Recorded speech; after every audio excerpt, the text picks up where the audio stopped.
हाजरा मसरूर की कहानी। सजदे शुक्र। करीमन ने जाले से भरी हुई गलीज आंखों से बहता हुआ सफेद पानी पोंछा और फिर टकटकी लगाकर उन दोनों को जाते हुए देखने की कोशिश करने लगी। वो दोनों जो चंद ही गज के फासले से उसे धुंधले नजर आने लगे थे, अब भंगियों की झोपड़ियों की पहलू वाली पगडंडी पर पहुंचकर उसे दो धब्बे से नजर आ रहे थे। एक सुर्ख धब्बा जो लंगड़ाती हुई घोड़ी पर सवार था और दूसरा सफेद धब्बा जो घोड़ी के साथ साथ था।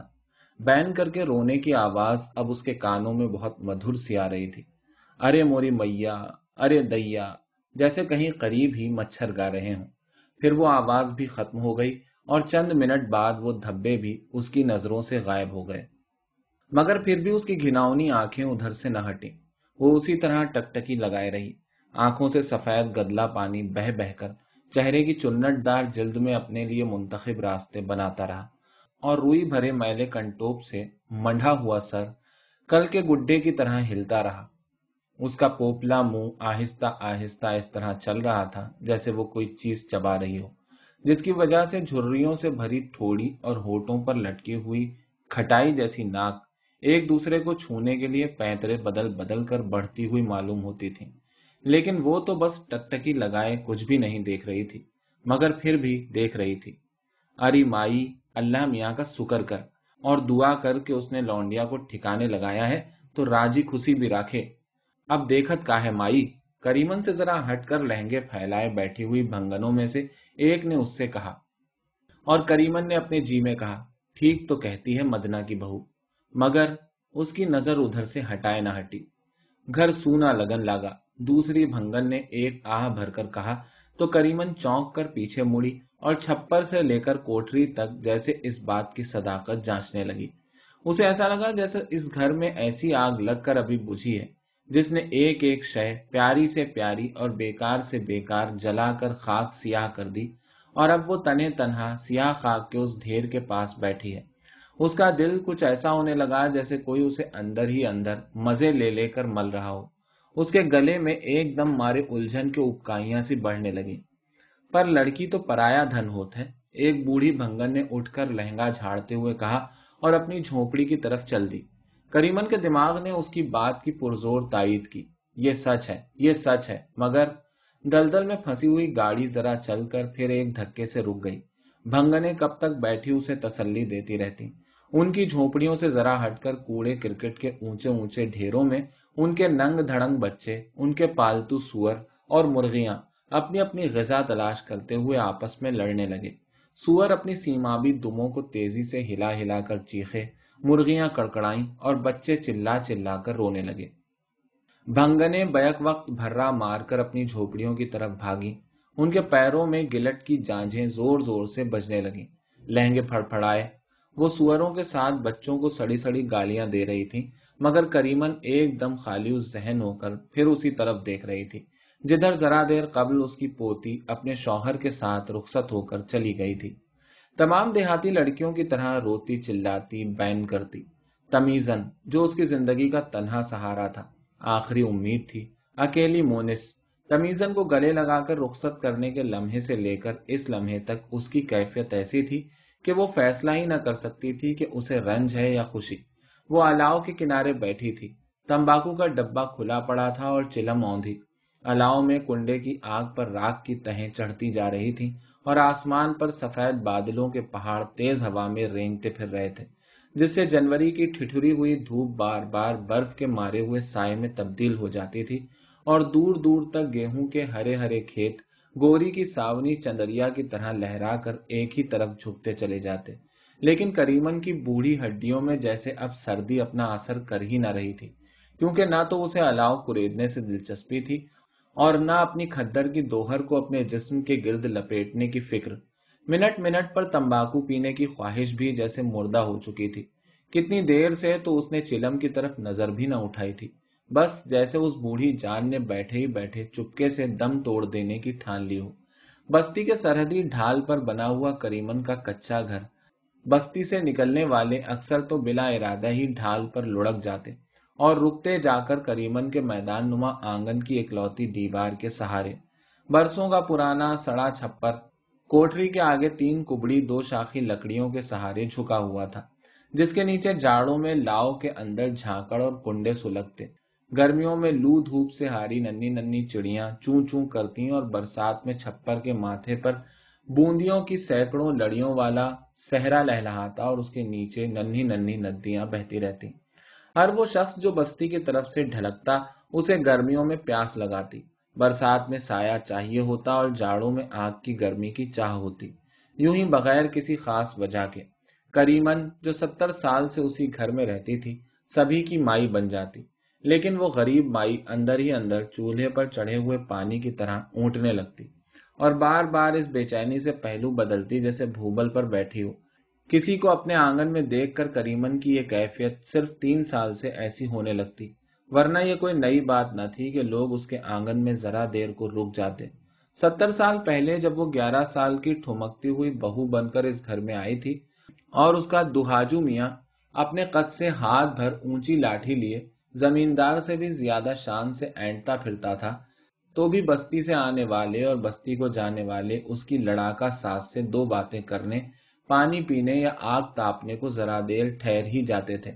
उस वक्त आंगन की चारों दीवारें सर उठाए खड़ी थीं और आंगन से निकलकर बाहर चबूतरे पर छप्पर तले उसकी सास बैठी, दरवाजे पर बंधी गाय भैंस और 2 बैलों की खेती का ठस्सा आने जाने वालों को दिखाकर लड़ने के अंदाज से बातें बनाया करती।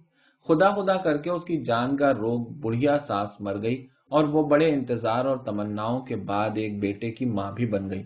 तब भी लोग उसके दरवाजे पर रुकते और वो मालिकाना गुरूर से अपने बेटे को कूल्हे पर सवार किए, घूंघट निकाले, ठुमक ठुमक कर आने जाने वालों को पानी पिलाती, चिलम भरकर देती।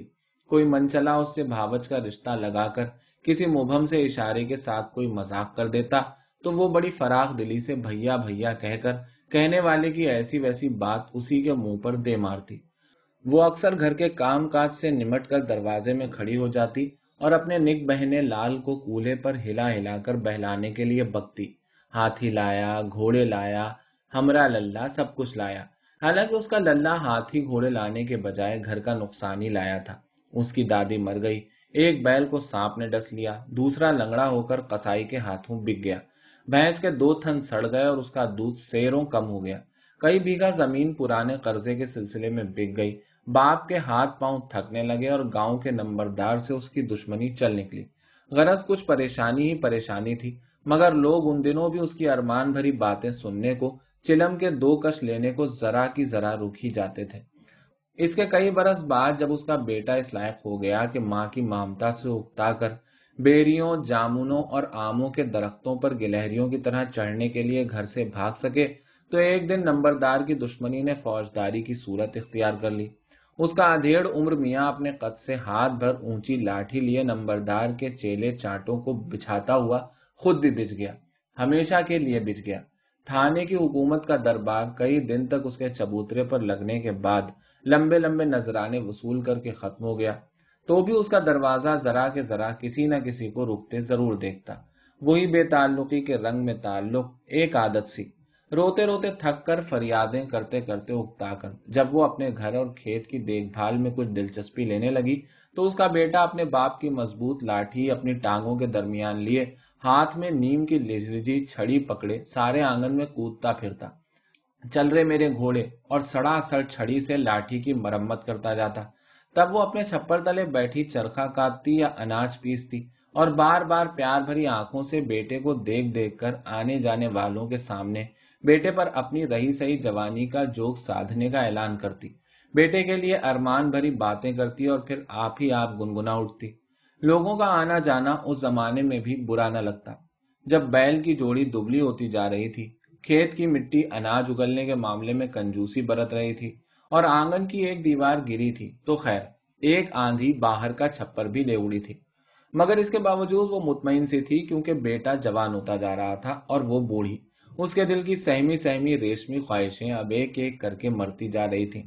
वो ख्वाहिशें जिन्हें बेवगी ने दिल के किसी गोशे में दुबका दिया था और जो इस दौरान में कभी कभार सावन के हरे हरे सूंधे सूंधे दिनों में और कटकटुए के जाड़ों की लंबी लंबी रातों में सर उठाकर उसे गुदगुदा दिया करती थी।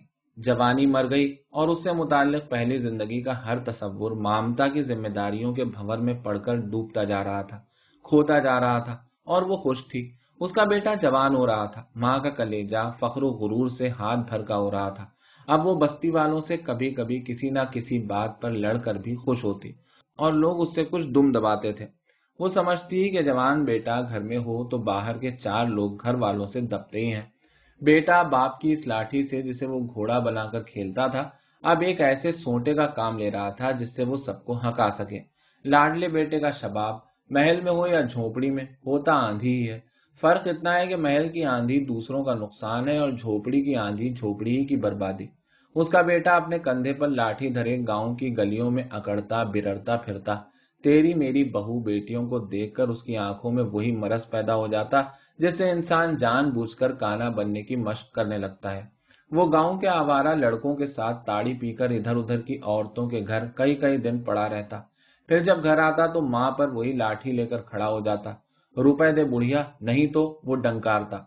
बकरियां बिक गईं, मुर्गियां बिक गईं। रहा सहा गहना पाता भी बनिए के पास रहन हो गया। अब करीमन अपने घर के सामने से हर गुजरने वाले को रोक रोक कर अपने बेटे की शिकायतें करती। देखा तो भैया, घर बर्बाद किए देते हैं लल्ला, खुदा मौत दे दे मुझ कोक जली को। वो चादर से नाक पोंछते हुए दुखड़ा रोने लगती, लेकिन अगर सुनने वाला अपनी तरफ से भी कोई शिकायत कर देता तो वो बुरा मान जाती और किसी न किसी तरह घुमा फिराकर कह देती, जवान लड़कवा है, सब कुछ उई का है, उई के बाप का। पर भैया पीर होत है दूसरन के कलेजा में। आखिर बहुत सोच साच के उसने दूसरे गांव की एक खतरी सी लड़की को बहू बना लिया। अपने हिसाब मस्त हाथी में जंजीर डाल दी, मगर जंजीर भी बूदी ही निकली। उसकी बहू से कुछ बनना पड़ता तो उसे बेटे की बेराह रवी के ताने देती, कोसती और मारपीट पर आमादा रहती। इस वजह से वो अक्सर रो रो कर चीख चीख कर भंगियों और उनकी औरतों को जमा कर लेती और हाथ फैला फैला कर कहती कि हाय ये डायन बहू तो अपने खसम को कोसती है। ये चाहती है कि लड़का इसके कूल्हे से लगा बैठा रहे, बाहर ना निकले। इसी तरह आए दिन सास बहू में ठनी रहती और करीमन हर आने जाने वाले को रोक रोक कर फरियाद करती और लोग उसके मुंह पर उसी किसी कहकर उसके आंसू खुश्क कर देते। एक दिन ऐसा आया कि उसके बेटे ने तौबा कर ली और गांव की मस्जिद में कभी कभी नमाज को भी जाने लगा। मगर ये उस वक्त हुआ जब खेत रहन होकर मुन्नी रंडी के छपक्का जैसे बुल्लाख तले हजम हो चुका था। बहू का गहना पाता बेचकर और कुछ कर्ज लेकर खेत का कई साल का सूद चुकाया गया और बीमार बूढ़े बैलों को घसीट कर खेत जोता गया। कड़ी मेहनत ने फसल अच्छी उगाई, मगर फिर वही सूद। दूसरी फसल पर सब्र, दूसरी फसल से फिर तीसरी फसल पर। बहू एक पोती जनकर मर गई। बेटे के जिस्म में बनिए का सूद घुन बनकर लग गया। खेत बनिए का हो गया, बैल बनिए के हो गए और आखिर उसका बेटा भी जमीन की हाय में दिख करा के मर गया। 2 गज जमीन का मालिक बन गया। रुकने वाले अब भी उसके आंगन में रुक ही जाते, उसका दुखड़ा सुनने के एवज पानी या हुक्का पीने की गरज से। अब करीमन थी और उसकी पोती 4 घर काम काज करती और इधर उधर से गोबर बटोर कर कुंडे थापती, सूत काटती और फसल पर अपने ही खेतों पर मजदूरी करती। जिंदगी क्या थी, बस जैसे कोई अपनी जख्मी टांग घसीट घसीट कर चल रहा हो। पोती 7-8 बरस की हुई तो जैसे करीमन के हाथ पांव बिल्कुल ही थक गए, बिल्कुल उसी तरह जैसे दुश्मनों के नरगे में घिरा हुआ तन्हा मुकाबिल अपने किसी हमदर्द को देख ले और फिर अपने जिस्म की कुल कुव्वत अचानक खोकर बस रो पड़े।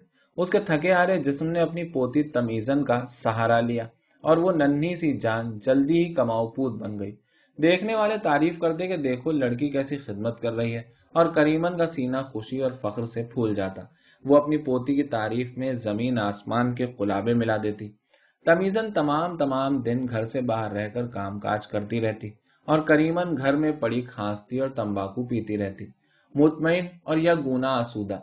शाम को तमीजन चंद पैसे या अनाज लिए घर आती, खाक धूल में अटी हुई, पिंडलियों पर से ढीले चूड़ीदार पाजामे और झबड़े बालों में तिनके अटकाए। करीमन उठकर उसकी बलाएं लेती, मुंह भर भर दुआएं देती, फिर दोनों सर जोड़कर सुबह का पकाया हुआ खाना खाते। इस दौरान में करीमन गांव भर के लोगों की बुराइयां करती और नाक बहाती रहती और तमीजन जल्दी जल्दी निवाले निगलते हुए सर में जुएं टटोलती जाती, खामोश और फिक्रमंद सी। वो दोनों इस तरह बैठी हुई बड़ी अजीब सी लगती, बस जैसे मियाँ बीवी हों, पुराने मियाँ बीवी। मगर जिस दिन उनके घर की एक और दीवार गिरी, उस दिन करीमन पूरे वक्त गड़े मुर्दे उखाड़ उखाड़ कर खूब रोई और अपनी मुसीबतों के दिन शुमार किए। इसी उठा धरी में जाने कैसे एक मोटा सा कांटा उसे कलेजे में चुभ गया। यानी उसे मालूम हुआ कि उसकी पोती तो 13 बरस की हो रही है। उसके सीने में जैसे अंगीठी सुलग उठी, आंसू खुश्क हो गए और पुरानी यादें भी इसी आग में भस्म सी हो गईं। उसे याद आने लगा कि कुछ दिन से आने जाने वाले लोग तमीजन की तरफ ज्यादा देखते हैं और तमीजन भी ऐसे मौकों पर इधर उधर ही मंडलाती रहती है, बस जैसे उसका कलेजा धक से हो गया। उसे ऐसा महसूस होने लगा कि 70 साल पहले से आज तक लोग उसके घर के सामने महज इसलिए रुकते हैं कि उसकी 13 बरस की पोती को देख सकें। लोगों की जबानी हमदर्दियां सिर्फ उसकी पोती को झपटने का पेश खेमा है।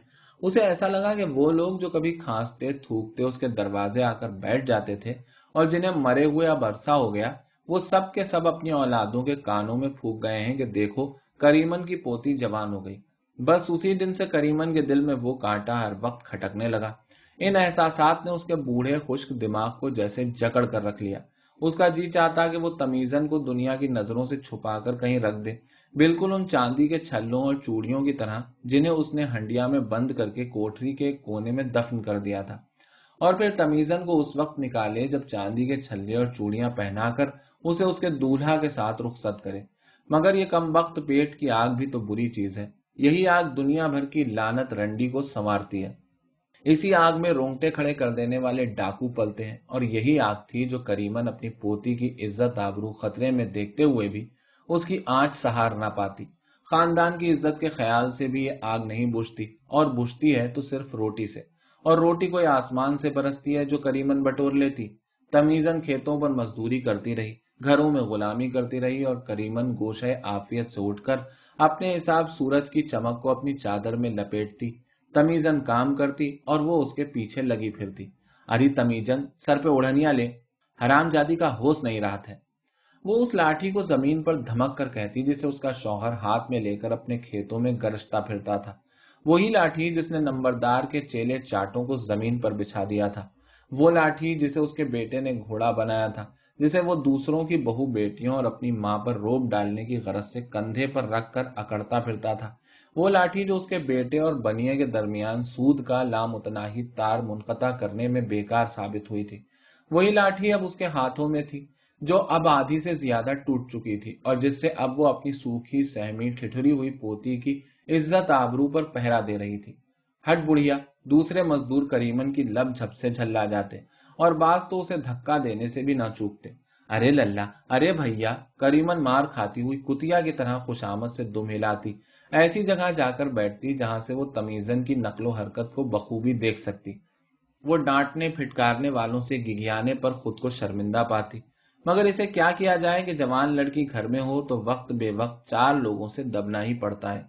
वो बैठी अपनी पोती की एक एक हरकत का गौर से मुआयना करती रहती।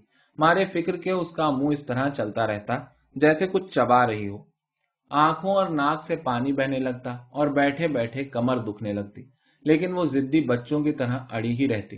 काली काली पिंडलियां और मैली धोतियां और लंगोटियां, धसे हुए पेट, थके हुए सिया चेहरे, वो ये सब अपनी जवान पोती के गिर्द देखती। उसे आंख झपकाते भी डर लगता कि कभी कोई कलमुआ उसकी पोती के कोरे पिंडे से न छू जाए। जब उससे रहा न जाता तो वो फिर रेंगती हुई अपनी पोती के करीब आ जाती और उसे नीची नजर रखने, ओढ़नी अच्छी तरह ओढ़े रहने की हिदायत करते हुए 2-4 गालियां दे देती। काम रुकने पर कोई फिर करीमन को टपटता और आइंदा उसकी पोती को काम न देने की धमकी देता तो वो बजाहिर गिगियाती और जेरे लब कोसती काटती इधर उधर रेंग जाती और एक अजीब से इस्तिराब के पंजों में गिरफ्तार हो जाती। उसकी लटकी हुई चुन्नटदार जिल्द पर कोई चीज रेंगती रहती, सरसराती रहती, जिसे वो न देख सकती थी, न छू सकती थी और न उसका नाम बता सकती थी। गले में आंसू कंकर बनकर ठुस जाते और दिमाग पर जैसे लोहे के तार से कसने लगते। आंखों से सफेद गदला पानी बहता रहता और मुंह बराबर इस तरह चलता रहता जैसे वो कुछ चबा रही हो। जिंदगी की सख्तियों ने उसके गुजरे हुए बेहतर जमाने को उसके जहन में धुंधला दिया था। अपना मुस्तकबिल उसके लिए बेमानी था, मगर हाल की कैफियत उसकी तमाम हिस्सियात को हर तरफ से नरगे में लिए हुए थी। रेगिस्तान की आंधी में फंसा हुआ मुसाफिर रेत के अलावा क्या देखे और क्या छुए। जितनी देर तमीजन काम करती, करीमन सोचती रहती कि आज तो खैर, मगर कल से वो तमीजन को घर से कदम न निकालने देगी, चाहे दोनों भूख से मर क्यों ना जाएं। जवान लड़की और उसके इर्द गिर्द रहने वालों का भरोसा ही क्या। जवान लड़की तो कुएं पर की काई है, भला किसी का पांव फिसलते देर लगती है। उसके सोच विचार का सिलसिला टूटता ही नहीं, यहाँ तक कि साए जमीन पर फैलते ही चले जाते। किसान मजदूर सभी थककर घर लौटने की तैयारी करने लगते। खेतों की मेंढे सूनी हो जाती और कौवे चिल्लाने लगते। तमीजन मजदूरी के पैसे या अनाज जिसमें थोड़ा बहुत चोरी का भी शामिल होता लेकर करीमन के पास आ जाती, और करीमन को तो जैसे फांसी की सजा माफ हो जाती। अरे तोरी चुटिया उखाड़ ले हूं, बता तो नूरा से का बात करत रही। करीमन चलते चलते रुक कर कड़ी आवाज में झूठ मूठ पूछती, यूं ही तमीजन की थाह लेने को, और तमीजन ऐसे कर्ब से उछल पड़ती जैसे वाकई उसकी चोटी उखाड़ी जा रही हो। हाय दैया, हम कहाँ बोलत हैं उसे। वो मासूम हैरत से मिनमिना कर जवाब देती और करीमन के दिल का वसवसा और भी पांव पसार लेता। उसे तमीजन पर और भी गुस्सा आने लगता और उसके हाथ की गिरफ्त लाठी पर मजबूत हो जाती। वो सोचती कि ये इनकार और ये हैरत तमीजन के पक्केपन का सबूत है। 13 बरस की लौंडिया जो हर वक्त मर्दों में घिरी रहती है, भला वो इतनी मासूम हो सकती है। जब वो खुद 9 या 10 साल की थी तो जभी से जिंदगी की इन टेढ़ी मेढ़ी पगडंडियों को पहचानने लगी थी। उसे अच्छी तरह याद था कि वो अक्सर अपनी भैंस चराने जंगल जाया करती थी, तो बारहा पक्की पक्की जामुने और आम देखकर दरख्तों पर गिलहरियों की तरह चढ़ जाती थी। उन्हीं दिनों की बात है कि एक दिन वो जामुन के दरख्त पर चढ़ी जामुने खा रही थी कि उधर एक चरवाहा आ निकला। उसे ऊपर देखकर वो चिल्लाया, बाप रे बाप, जा दरख्त मां इतनी इतनी बड़ी जामुन फलत है। और उसने अपने काले काले हाथों को देखकर फौरन समझ लिया था कि जामुन कौन है। इसलिए वो उस वक्त तक दरख्त से न उतरी जब तक कि दूसरे चरवाहे और चरवाहियां इधर न आ गईं। और एक ये तमीजन है कि नन्ही ही बनी जाती है। करीमन के जी में आता कि तमीजन के मुंह पर इतने थप्पड़ लगाए कि वो अपने जी की बात झट उगल दे, ताकि उसे मजीद कोफ्त से निजात मिल जाए कि तमीजन घुन्नी है। ये हालत तो होती उन दिनों जब मजदूरी मिलती, और जिन दिनों बेकारी होती और जमा किया हुआ अनाज सिसक सिसक कर खर्च किया जाता तो दरवाजे पर रुकने वालों की कोफ्त उसे और चबाती रहती। वो गरीब किसी को रुख दे या न दे, मगर लोग हैं कि 2 फूंके तंबाकू पिए बगैर दम दिए दे रहे हैं, बगैर पानी पिए हलक में धूल उड़ी जा रही है।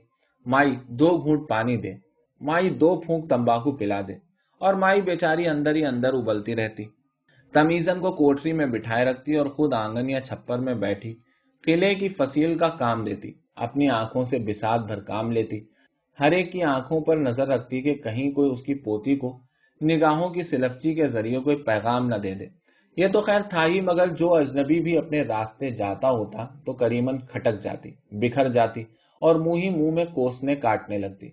रात रात भर उसे अच्छी तरह नींद न आती। तमीजन करीब ही अपनी गुदड़ी पर पड़ी बेखबर सोया करती, लेकिन वो खांस खांस कर, थूक थूक कर और तंबाकू पी पी कर बस्ती भर के मर्दों को अपने ख्याल में अपनी पोती के शौहर की हैसियत से लाती, और फिर हिसाब लगाती कि उनमें से कितनों ने उसकी पोती को अपनी बहू बनाने से इनकार कर दिया है। कहने वाले कहते, देगी क्या बुढ़िया, धराई क्या है इसके पास, तेरी मेरी गुलामी करके तो आधा पेट खाने को मिलता है दोनों को। रुपया और जहेज भी तो मिले, दूसरे फूस बुढ़िया की पोती जिसके दरवाजे सभी रुक जाते हैं, कौन सी अच्छी होगी। और लौंडिया है भी तो ठिठरी हुई सी, गोश्त तक नहीं बदन पर, बस झोली भर हड्डियां ही तो हैं। ये सब बातें किसी न किसी तरह करीमन के कानों तक पहुंची जाती। इसीलिए रात की खामोशी में उसका जी चाहता कि बस बिजली बनकर गांव पर गिरे और सब कुछ भस्म कर डाले। ऐसे नाशुक्रे और थे भी किस लायक उसके ख्याल से, क्योंकि वो तो महज अपने घराने की आबरू बरकरार रखने की खातिर अपनी जिंदगी के आखिरी सहारे को दूसरों के हाथ सौंपना चाहती थी। और दूसरे कमबख्त ऐसे मस्त, रात भर चिराग की रोशनी में आंखें मिचमिचा कर वो इसी उधेड़ बुन में लगी रहती। कभी दुनिया भर की बर्बादी की दुआएं मांगती और कभी थकी हारी सोई हुई तमीजन के सूखे जिस्म पर अपने कपकपाते हुए हाथ फेर फेर कर सोचती कि कल से वो एक रोटी के बजाय आधी ही खाएगी और आधी बचाकर तमीजन के हिस्से में शामिल कर दिया करेगी, ताकि कुछ तो गोश्त आ जाए उस पर। लोग जानवर भी खरीदते हैं तो मोटा ताजा देखकर, फिर ये तो बहू का मामला है। और कभी सोचती कि अल्लाह तमीजन की मजदूरी में इतनी बरकत दे दे कि वो उसके बियाह के लिए बहुत से जेवर और कपड़े बनाकर बस्ती भर की माओं के सामने नुमाइश करे, फिर तो यकीनन तमीजन की हड्डियां छुप जाएंगी। मगर हर रात करीमन के लिए ऐसी ही गुत्थियां लाती रही, जिसे वो टिमटिमाते हुए चिराग की रोशनी में सुलझाने की कोशिश करती रही। मगर 2 साल और गुजर जाने के बाद भी वो गुत्थियां जूं की तूं थीं। कातिक कट चुका था और तमीजन बेकार बैठी थी। घर में अनाज काफी था और करीमन के डब्बे में तंबाकू भी, مگر کریمن پہلے سے زیادہ بے چین تھی۔ وہ دن بھر چن چن کر تمیزن میں عیب نکالتی، اسے گالیاں دیتی اور زیادہ وقت اسے کوٹری میں بیٹھنے پر مجبور کرتی، اور تمیزن بھی ایسی بے منہ کی کہ مٹی کے مادھو کی طرح تمام دن کوٹری میں ٹانگیں پسارے بیٹھی رہتی یا میلے چیتھڑے گانٹتی رہتی۔ انہی دنوں سامنے رہنے والی بھنگنوں اور آنے جانے والوں نے دیکھا کہ کریمن خلاف عادت ایک شخص سے گھل مل کر خسر پسر کرتی ہے، وہ شخص جو اس بستی کا رہنے والا نہیں تھا اور جس کی کمر اور زردی مائل سفید مونچھیں جھکی ہوئی تھی۔ لوگ بڈھے کو دیکھ کر اپنی مائی کے متعلق آپس میں پھپتیاں کستے اور بھنگنے کہتی کہ بڈھا ضرور مالدار ہوگا، مگر یہ دونوں خیال غلط تھے۔ ہاں، یہ ضرور تھا کہ کریمن پہروں بڈھے سے سر جوڑے اسے دیکھتی رہتی، گہری گہری مونچھنا جیسی نظریں جو بال کی کھال بھی اتار لیں۔ مائی نجلے سے بال اجر ہو گئے، وہ بڑی حسرت سے کہتا، اور کریمن کا نزلہ اس بڈھے کے نزلے پہ گرتا جس نے اس کے بال سفید کر دیے تھے۔ آگ لگے نچلے کا، جوان بگلے کا پر نظرات ہیں۔ خیر، کریمن پپوٹے پیٹ کر کہتی اور اپنی غلیظ آنکھیں اس کے چہرے پر جما کر تصور میں سفید بالوں کو سیاہ دیکھتی۔ ہمرا جوان لڑکا جات رہا تو ہمری کمر جھک گئی۔ بڈھا اس طرح شرما کر کہتا جیسے کوئی نئی دلہن اپنی بے عصمتی کی صفائی پیش کر رہی ہو میاں کے سامنے۔ جواب میں کریمن کو اپنا مرا ہوا بیٹا یاد آ کر رلانے لگتا۔ ہاں للہ، کمر ٹوٹ جات ہے۔ خیر، وہ ہر کڑوی گولی سٹ سے نگل کر ایک ٹھنڈی سانس لیتی اور پھر خسر پسر میں لگ جاتی۔ کریمن کئی مہینے سوکھی گھاس خیر کے چھیٹوں سے ہری کرتی رہی، کیونکہ وہ اپنے دل کو سمجھانے کے لیے اپنی چہیتی پوتی، اپنے خاندان کی آخری نشانی کو، اپنی زندگی کے آخری سہارے کو اس پر چرنے کے لیے چھوڑنا چاہتی تھی۔ آنے جانے والے اب بھی ذرا کے ذرا اس کے آنگن میں رک ہی جاتے، مگر کریمن بڈھے کے راز کو اپنی زبان سے نہ نکالتی۔ اسے ڈر لگتا تھا کہ کہیں بڈھے کو بہکا نہ دیا جائے۔ آخر ایک دن مسجد کے ملا جی نے کریمن کے گھر سے نکلتے ہوئے ایک ایک کو بتانا شروع کیا۔ کریمن کے داماد خبیث نے نکاح پڑھوائی، صرف 58 دی، مردود کہیں کا، دیکھ لینا تمیزن خوش نہیں رہے گی۔ لوگوں نے سنا تو نہ حیرت، نہ خوشی اور نہ رنج، اور آج دوپہر ڈھلے تمیزن سرخ گٹھری بنی عام دیہاتی دلہنوں کی طرح لئے میں روتی، بین کرتی، لنگڑی گھوڑی پر بیٹھ کر جھومتی جھامتی اپنے دولہا کے ساتھ چلی بھی گئی، اور کریمن کو ذرا دیر کے لیے محسوس ہوا کہ اس کی پونجی دوسرے کے کیسے میں گر گئی ہے، اور اب وہ کھوئی کھوئی سی ایک بیکار شے کی طرح الاؤ کے کنارے پڑی تھی۔ تمیزن کے رونے کی آواز اب تک اس کے کانوں میں گونج رہی تھی، اور تمیزن کے شوہر کا چہرہ نظروں کے سامنے پھیلتا ہی چلا جا رہا تھا۔ تھوڑی پر گری ہوئی سفید مونچھیں اور اکا دکا جھولتے ہوئے دانتوں کی ہنسی، جیسے وہ سراپا نزلے کی تصویر ہو، اور کریمن اس طرح ڈھیلی ڈھالی اور ٹوٹی ہوئی سی الاؤ کے کنارے پڑی تھی جیسے وہ نزلہ اسی پر گر پڑا ہو۔ جنوری کی ٹھٹری ہوئی دھوپ دنیا والوں سے تاں جھانکا کھیل کھیل رہی تھی، اور سرد ہوا درختوں کی پتلی پتلی ڈالیوں سے زور آزمائی کرتے ہوئے گنگنا رہی تھی۔ بھنگنے اب آپس میں کسی بات پر جھگڑ رہی تھیں، اور ان کے بچے پھر سوروں اور مرغیوں میں ملے جلے کوڑا کرید رہے تھے، مگر کریمن جوں کی توں بیٹھی تھی، تھکی ہاری، کھوئی ہوئی سی۔ اچانک پھر اسے جیسے کچھ یاد آ گیا، اس نے مڑ کر اپنا تھر تھراتا ہوا ہاتھ بڑھایا اور ایک طویل سانس لے کر لاٹھی کے سہارے غیر معمولی تیزی سے کوٹری میں پہنچ کر دیوار پر ٹنگی ہوئی گٹریاں اتار اتار کر ان میں کچھ تلاش کرنے لگی، بڑے عزم، بڑے اطمینان سے۔ لیکن جب کچھ نہ ملا تو اپنے جسم کے گرد لپٹی ہوئی گاڑے کی دوہر زمین پر بچھا کر سجدے میں گر گئی، جذبہ عقیدت و تشکر سے بھری ہوئی۔ اسے باقاعدہ نماز عمر بھر نہ آئی، آج بھی بس وہ سجدہ ہی کر رہی تھی جو کہ اس نے اپنی پوتی کے بیاہ کے لیے جانے کب سے مان رکھا تھا۔ اے اللہ، اے اللہ! وہ جانے کن الفاظ میں خدا کا شکر ادا کرنا چاہتی تھی، لیکن الفاظ اس سے دامن بچا رہے تھے۔ مگر پھر سجدے میں پڑے پڑے دفتن اسے جانے کیا ہو گیا کہ ہچکیاں لے لے کر رونے لگی، اور سجدے کے بجائے کروٹ لے کر اپنے پاؤں زمین پر رگڑنے لگی۔ اب کوئی ناہی آوت ہے، داڑھی جار، اپنی اماں کے خصم میں جائیں، ان کے جنازے نکلیں۔ وہ ضدی بچوں کی طرح جانماز پر پڑی آنے والوں کو گالیاں کوسنے دے رہی تھی، اور بستی سے آنے والا ایک ادھیڑ عمر آدمی تمباکو پینے کی خواہش میں اس کے آنگن میں حیران کھڑا تھا۔